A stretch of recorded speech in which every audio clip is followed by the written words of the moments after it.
Mountains are the most beautiful things that exist. When I breathe their thin, dry air, I'm filled with purpose and energy. The trails and roads that navigate their topography magnify this feeling with each successive twist. This is my natural habitat. So perhaps you can understand how, despite living in DC, I took it a little bit personally when the Appalachians of Western North Carolina got hit by a hurricane.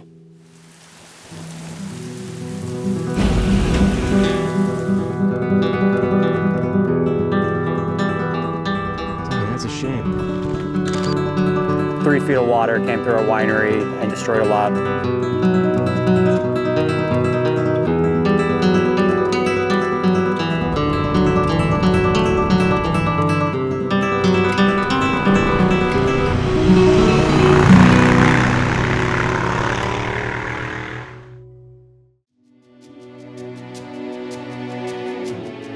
Despite being 2,000 feet above sea level and 400 miles inland, Asheville, North Carolina took a direct hit from Hurricane Helene, the deadliest storm the mainland U.S. has seen since Katrina.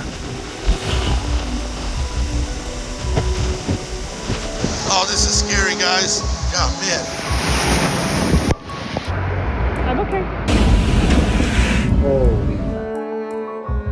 Some of this footage was sent to me by my sister, whom we weren't able to reach for more than 3 days.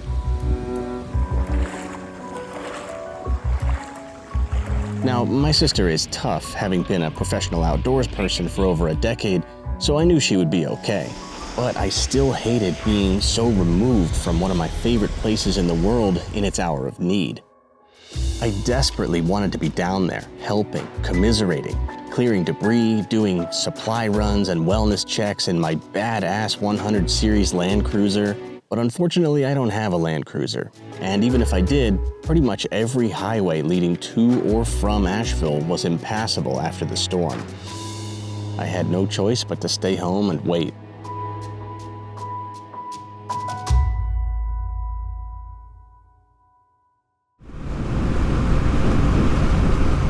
By the time I can make a trip down, 5 weeks have passed. The floodwaters have receded, and much of the debris has been cleared away, or at least consolidated. Utilities are starting to come back on too, although the running water is highly turbid and not potable. This is because of all the debris that ran into the reservoirs and the water treatments that are meant to help that debris settle. At the time of my visit, there's still a ways to go.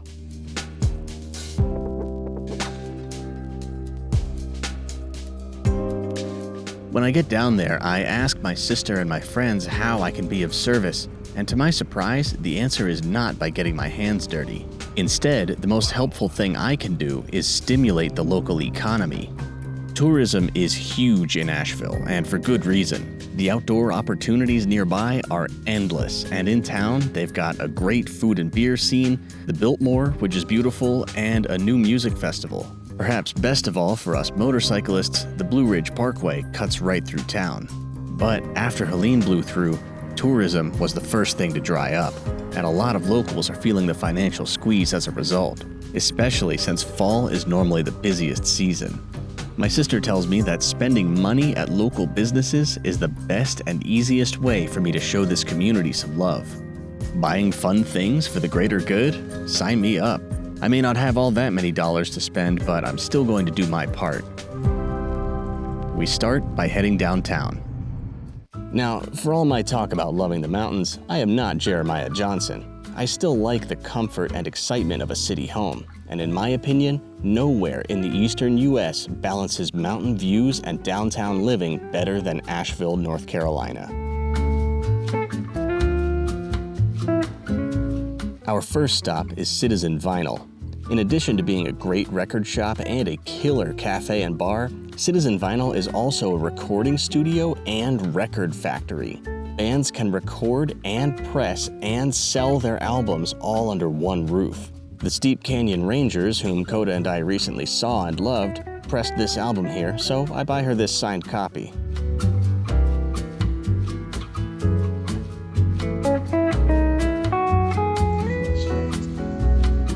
Wandering through town, I'm amazed to see so many businesses determined to be open despite the decimated foot traffic, spotty electricity, and undrinkable water. Seems like they just want to say, pardon our mess, and soldier on, for as long as they can anyway. The next stop is Woolworth Walk, a huge indoor art emporium where over 160 local artists display and sell their work. That's right, Asheville isn't just hiking and craft beer. There's a robust fine arts scene here too. I don't have the cargo capacity or budget for any of my favorite pieces that I don't already own, but I do get myself this little notebook which was handmade out of a high-wire beer case.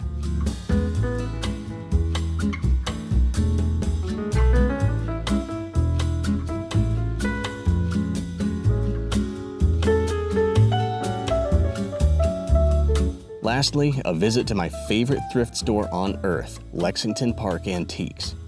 Unsurprisingly, I'm drawn to the camera case.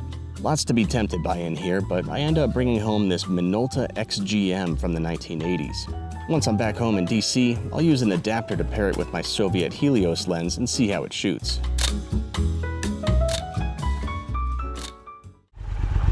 Tooling around downtown Asheville is always fun, but all things considered, that part of town got pretty lucky. Next, I head downhill to the banks of the French Broad River, where I see a much different story.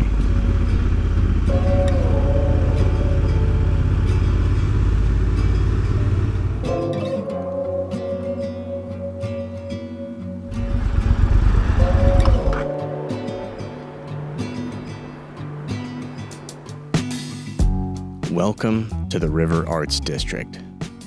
Before Helene, this stretch of riverbank was home to breweries, eateries, parks, bike shops, and art studios, beloved by tourists and locals alike. But during the hurricane, the French Broad rose 25 feet. Not much here could have survived that.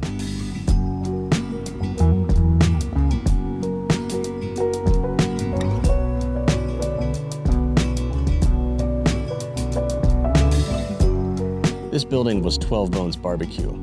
I've made a lot of happy memories here.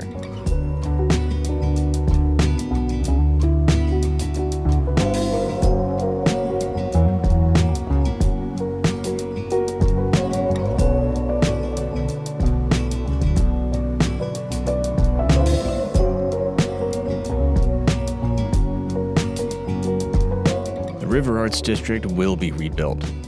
Whether it'll feel the same as it did before, only time will tell.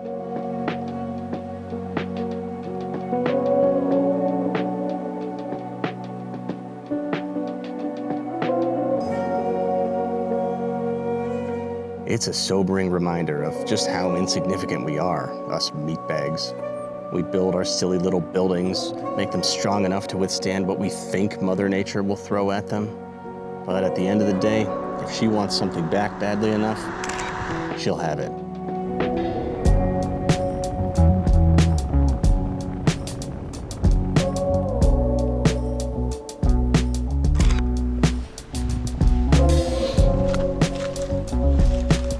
Darn, that's a shame.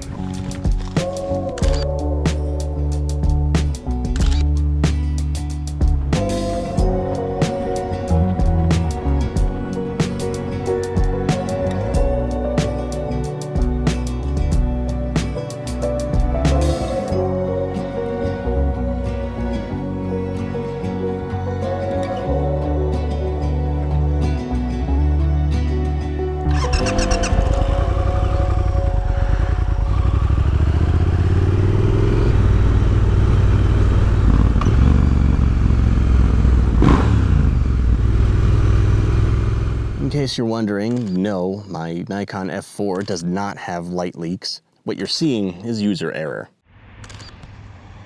After using up the only roll of film I brought, I head to Ball Photo and pick up some Lomo 400. When I go to load it up, oh, come on. I forget to rewind the finished roll first. That's a bummer.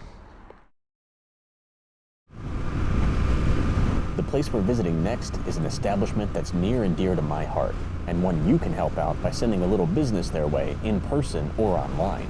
If you like good wine, that is.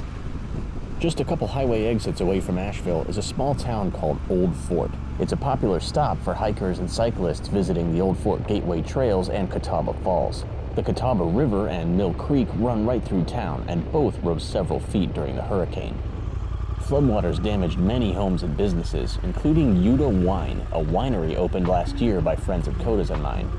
Here's Michael, owner and winemaker, talking about Yuta Wine and what they went through during and after Helene. My name is Michael McGeary. I own Yuta Wine along with my wife, Abby.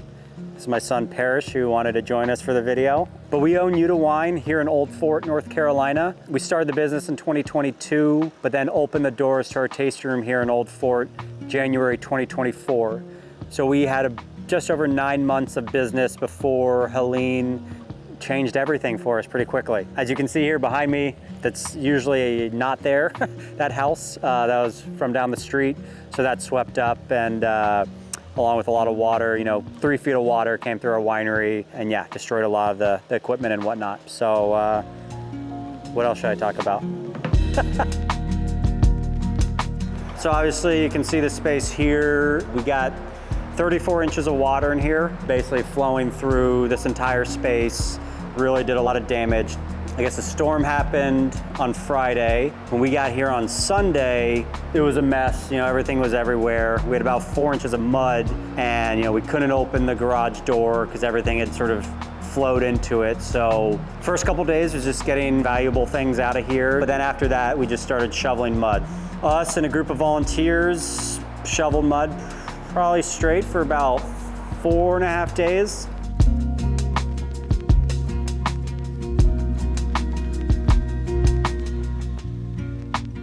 Once we got all the mud out, got all the drywall out, we moved on to saving the inventory. For anyone who doesn't know, wine is made once a year, and the fall is that time. It's when the grapes come off the vines and we make all the wine. So this happened right in the middle of that. So a lot of those wines that were in fermentation either fell over with all the water, or at the very least got stuck in limbo and were paused for about 2 weeks where we just couldn't take care of them. So once we got all the mud out and were able to sort of start looking at the wine, we started working on those to save what we could.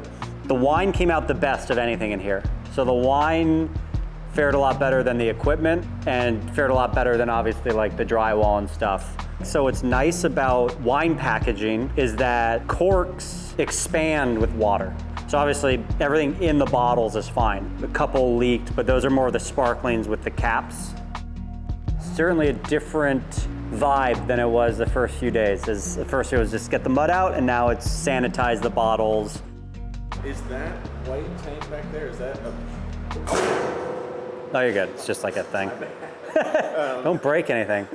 Is that a tank that's, or a batch that's underway? Yeah, so that held. So yeah, actually you can come see here. All these back here are like wines we're trying to save. So yeah, this tank here, both of those held. The barrels that we lost, for the most part, are all the barrels that were empty because they fell over and then they filled up. And just like from a health and winemaking standpoint, we're just not interested in using those ever again. So we actually think we'll try to make some like furniture out of them. Are those grapes in there? Yeah, there's just one bad. Oh, you're kidding. Yeah, so that's where I lost. These are all pre-fermentations that just went bad. There's days where I'm like, oh, we can be open like in November. And then there's days where I'm just like, oh, we're never gonna be open. Like it's just, there's so much, it's like, it sort of depends on the day. We wanna get back open. We're fortunate enough that the building's still here. The space is salvageable. Like we have the ability to get back open and yeah, so we're gonna do it. It's just sort of exactly knowing the timeline, I don't know. But I'll cut in here with some good news. It's taken me so long to edit this video that by the time it's posted, Yuta's tasting room will once again be open to the public. If you're into wine at all and are local to Western North Carolina or plan on visiting soon, be sure to come to Old Fort and check out Yuta Wine.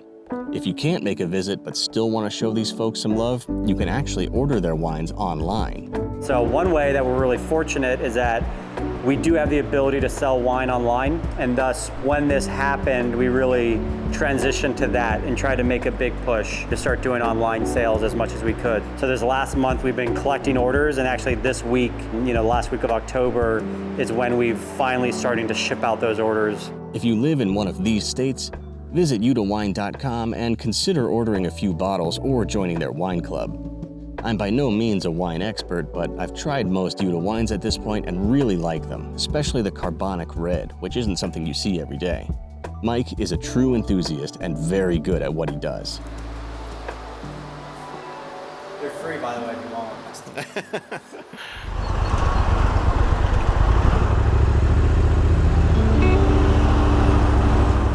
As I leave Old Fort, I see helping hands hard at work. The news cycle may have moved on, but just 5 weeks after Helene, life is far from back to normal for the people of Western North Carolina.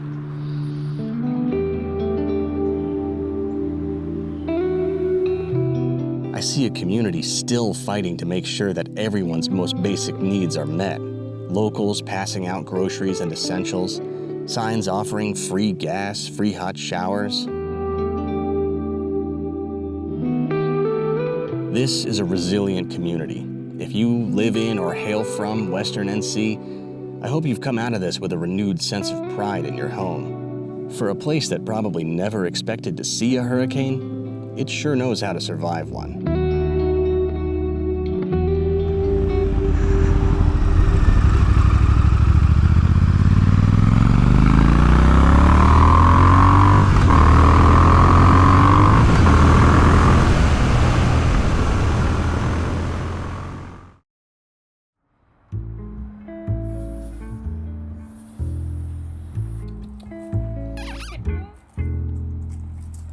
This is Cowboy, my sister's cat.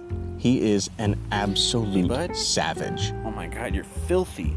I once saw him bring a live snake into the house to play with, run back outside with it, then return a minute later with a different, bigger snake.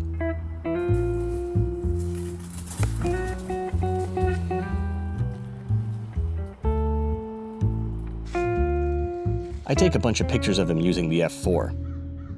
Some of them even turn out to be good.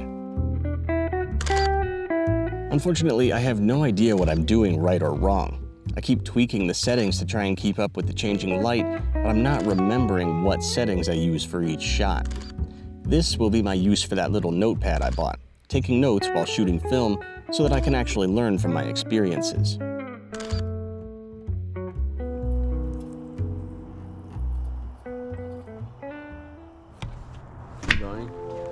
The next morning, it's time for me to head out. With a few filming detours factored in, the journey home is about 530 miles long. Just a couple years ago, this was the length of the longest ride I'd ever done on a motorcycle. But compared to my 640-mile ride down to Asheville a few days ago, this return trip feels like a jog.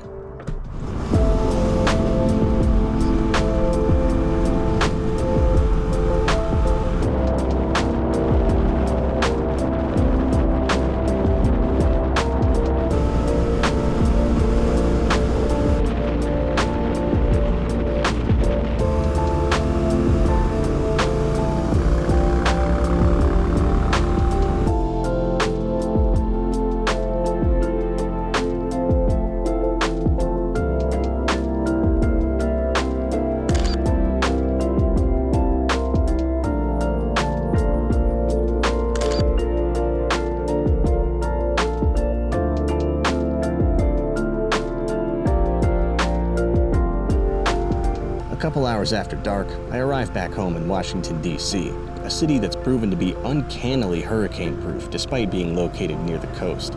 It's hard to say I feel like I did my part down in Asheville, having neither gotten my hands dirty nor spent all that much money. My only hope is that by putting this video out, I might inspire those of you who have the means to visit Western North Carolina and bring in some much-needed business. It's an incredible part of the country that deserves to be on every rider's travel list, and now is the perfect time to start planning your ride there. That's all for this trip. Ride safe, and I'll see you next time.